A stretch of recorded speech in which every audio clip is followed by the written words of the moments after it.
Hello दोस्तों, आज हम पढ़ेंगे एल्बो जॉइंट। एल्बो जॉइंट में हम यही पॉइंट्स देखेंगे।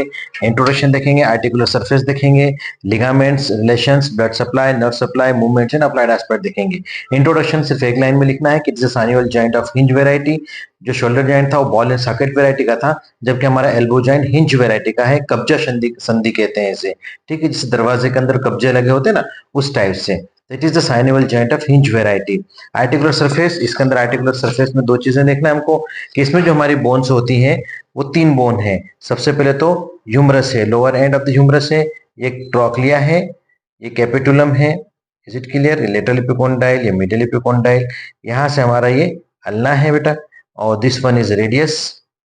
ठीक है, head of the radius, neck of the radius, radial tuberosity, और यहाँ से अल्ना, ये अल्ना आ गई हमारी।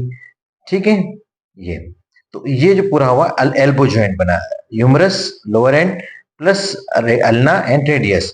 और जो हमारा क्यूबाइटल आर्टिकुलेशन होता है उसमें humero radial joint, humerus plus radius से ह्यूमरो अल्नर जॉइंट दो, plus superior radio ulnar joint. ये जो हमारा सुपीरियर रेडियो अल्नर जॉइंट, यहाँ पे अपना रेडियस है, हेड ऑफ द रेडियस है, और इससे अपना अल्ना है, ये दोनों आपस में आर्टिकुलेशन करते हैं। तो इसमें प्रोक्सिमल रेडियो अल्नर जॉइंट या सुपीरियर रेडियो अल्नर जॉइंट, ये तीन चीजें मिलकर बनाता है क्यूबाइटल आर्टिकुलेशन। सो आर्टिकुलर सरफेसेस के अंदर देखो, आपने देखा ना कि ये देखो, यहीं पर हम फिर से बना के बताते हैं आपको। तो ट्रोक्लिया के ऊपर जो हमारा होता है ये कोरोनाइड फोसा होता है, क्योंकि यहाँ पे कोरोनाइड ट्यूबरकल होता है। जब इसका फुल फ्लेक्शन होता है तो ये कोरोनाइड ट्यूबरकल कोरोनाइड फोसा के अंदर जाकर अटैच होता, मतलब इसको जगह मिलती है, घुस जाता है इसके अंदर। ऐसे रेडियस है, तो रेडियस के ऊपर रेडियल फोसा है, यहाँ पर रेडियल फोसा है। जब इसका फुल फ्लेक्शन होगा एल्बो जॉइंट के ऊपर, तो हेड ऑफ द रेडियस यहाँ पर जाकर इसको मतलब फैसिलिटेट होता है, यहाँ पर इसको जगह मिलती है। Is it clear?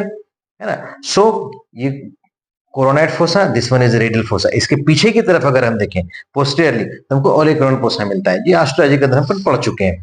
So articular surface के अंदर अपर के अंदर देखें तो ट्रोक्लिया और कैपिटुलम है, प्लस ह्यूमरस का। लोअर के अंदर अपर सरफेस ऑफ रेडियस है ना, आर्टिकुलेट्स विद द कैपिटुलम, यहीं से बराबर अभी जस्ट हम देखा। ट्रोक्लियर नोच है, तो trochlear notch for of ulna, articulates the trochlea of the humerus. Is it clear?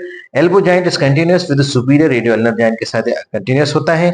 Ligaments की बात हम करें तो लिगामेंट्स के अंदर हमको तीन लिगामेंट्स मिलते हैं बेटा। एक होता है इसके अंदर रेडियल लिगामेंट, ठीक है, एक अल्नर लिगामेंट, एक कैप्सुलर लिगामेंट। तो रेडियल लिगामेंट्स के अंदर अगर देखें, तो अब जब हम इसको देखेंगे लेटरल व्यू के अंदर, ये हमारा ह्यूमरस है। Is it clear? अब इसको हम लेटरल व्यू देख रहे हैं ना, तो लेटरल व्यू में देखो इस तरीके से दिखाई देती है अपने को लेटरल व्यू में ह्यूमरस, और ये हमको लेटरल एपिकोंडाइल दिखाई देता है।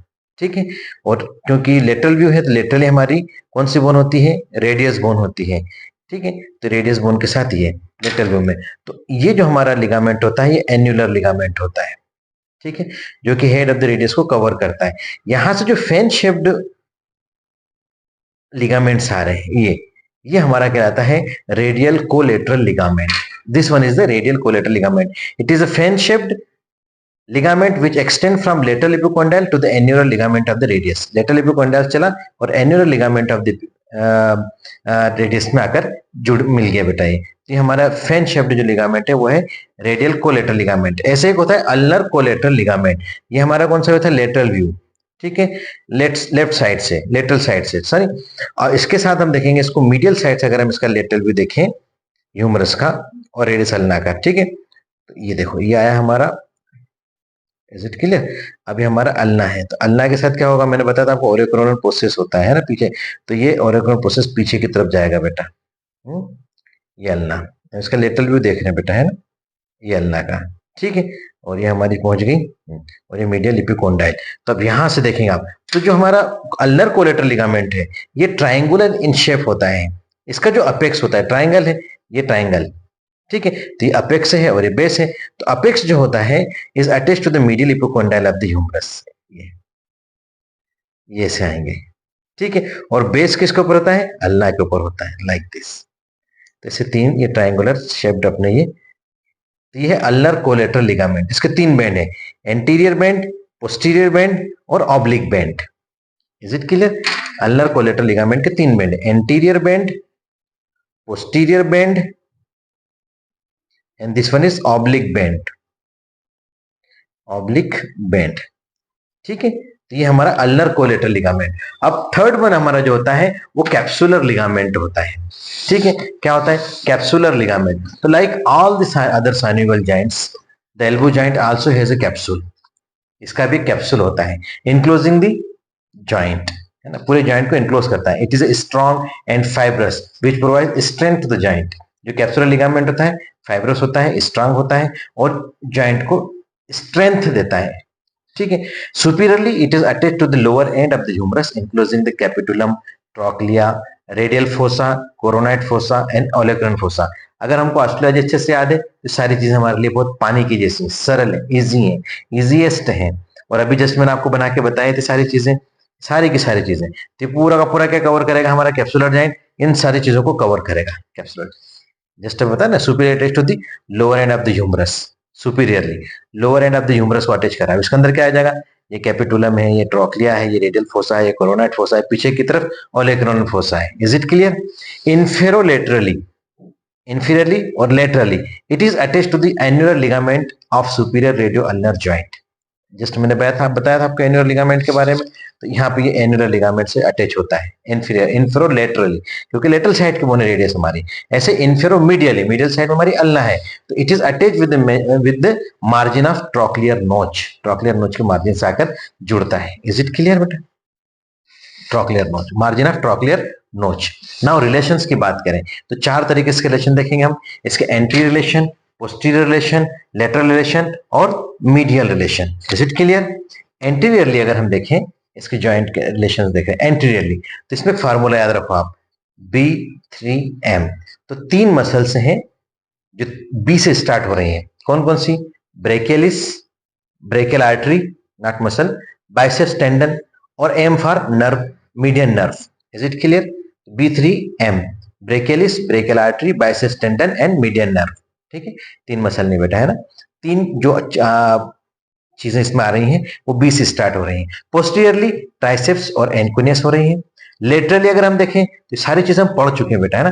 जब हमने एक्सटेंसर कंपार्टमेंट देखा था तो lateral epicondyle is a common extensor compartment, extensor site थी वो। ठीक है, तो लेटरली सुपेनेटर मिल जाएगा हमको, एक्सटेंसर कार्पाई अल्नेरिस ब्रेविस। ठीक है, एक्सटेंसर कार्पाई अल्नेरिस ब्रेविस मिलेगा हमको। ठीक है, और कॉमन एक्सटेंसर्स मिलेंगे। ठीक है, कॉमन एक्सटेंसर मिलेंगे लेटरली। मीडियली अगर हम बात करें तो मीडियली क्या चीजें दिखेंगे हमको? अल्नर नर्व मिलेगी। Is it clear? Ulnar nerve, flexor carpi ulnaris muscle मिलेगी और कॉमन फ्लेक्सर्स, क्योंकि medial epicondyle common flexor origin है बेटा, ये मिलेगा। Blood supply through anastomosis around the elbow joint, elbow joint के अराउंड जितने भी एनास्टोमोसिस हैं वो इसको ब्लड सप्लाई करेंगे बेटा। नर्व सप्लाई के अंदर एक छोटा सा फार्मूला है, RUMM, रम करके याद रखना, through branches of radial nerve, ulnar nerve, median nerve and musculocutaneous nerve. लिखा ना नर्व सप्लाई में, ये फार्मूला याद कर लेना, रम है ना, RUMM, R से for radial nerve, U for ulnar nerve, M for median nerve and M for musculocutaneous nerve. It is all about the relations. अब लास्ट जो इसके अंदर चीजें बनती हैं, बचती हैं बेटा, दो चीजें, वो है इसका एक तो मूवमेंट्स देखेंगे हम और उसके बाद इसका अप्लाइड एस्पेक्ट देखेंगे। अगर जितना मैं बता रहा हूं उतना अगर आपने एग्जाम के अंदर लिख दिया तो आपको फुल मार्क्स मिलेंगे बेटा। ठीक है, मूवमेंट्स दो मूवमेंट होते हैं क्योंकि हिंज जॉइंट है। ठीक, इसमें एक तो फ्लेक्शन होता है और एक्सटेंशन होता है। तो फ्लेक्शन बाय 3B, 3B से होता है, ब्रेकियलिस, बाइसेप्स और ब्रेकियोरेडियलिस। ये तीन मसल्स इसको फ्लेक्शन करवाती हैं, है ना, टुवर्ड्स दी। हाँ, इसमें फ्लेक्शन कैसा होगा? इस साइड होगा, है ना, ये ऐसा गया, है ना, अपने पूरी कोहनी को मोड़ेंगे हम। ठीक है, तो ये, और एक्सटेंशन मतलब हाथ को लंबा करेंगे, एक्सटेंशन। तो एक्सटेंशन दो मसल्स होता है, ट्राइसेप्स से और एनकोनियस से।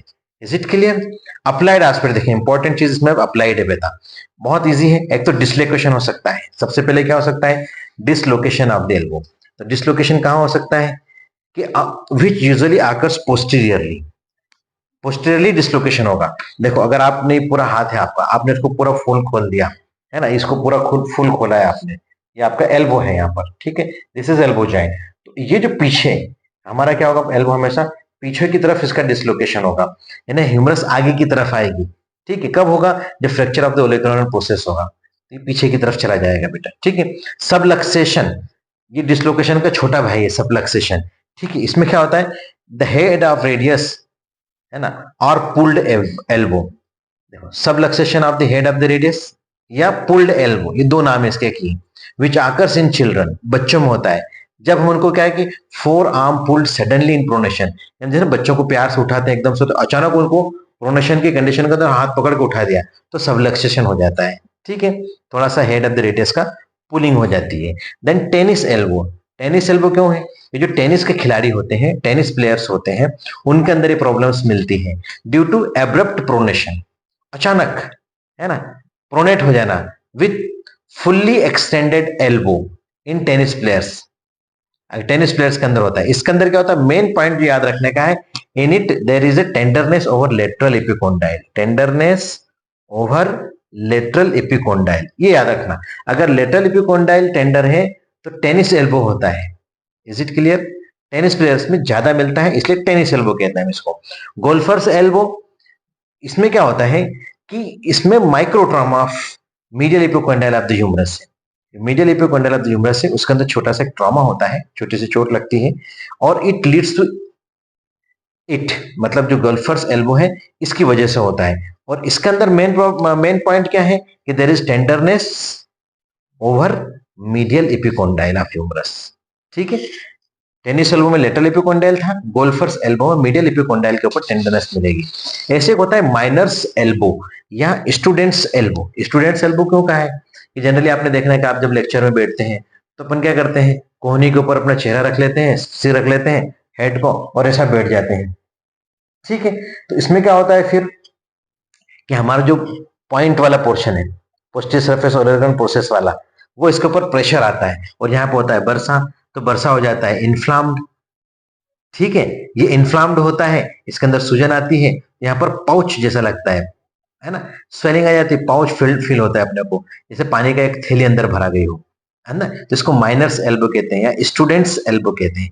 It is characterised by effusion, effusion मतलब किसी चीज का भर जाना, into the bursa over the subcutaneous posterior surface of the olecranal process. ठीक है, तो it is all about the elbow joint. ये हमारा एल्बो जॉइंट कंप्लीट हुआ। इतना अगर आपने एग्जाम के अंदर लिखा तो आपको फुल मार्क्स मिलेंगे। ठीक है, थैंक यू वेरी मच। आप मुझे मेरे लेक्चर को अगर पसंद करते हैं तो आप प्लीज इस मेरे चैनल को क्रिस्टल क्लियर एनाटॉमी को सब्सक्राइब कीजिए, अपने दोस्तों के साथ वीडियो को शेयर कीजिए और मुझे कमेंट्स भी कीजिए ताकि मुझे हौसला अफजाई हो। ठीक है, आप जितना लाइक करेंगे, शेयर करेंगे, मुझे भी कुछ और अच्छे से अच्छा सरल लैंग्वेज के अंदर पढ़ाने की हिम्मत होगी बेटा। Thank you very much.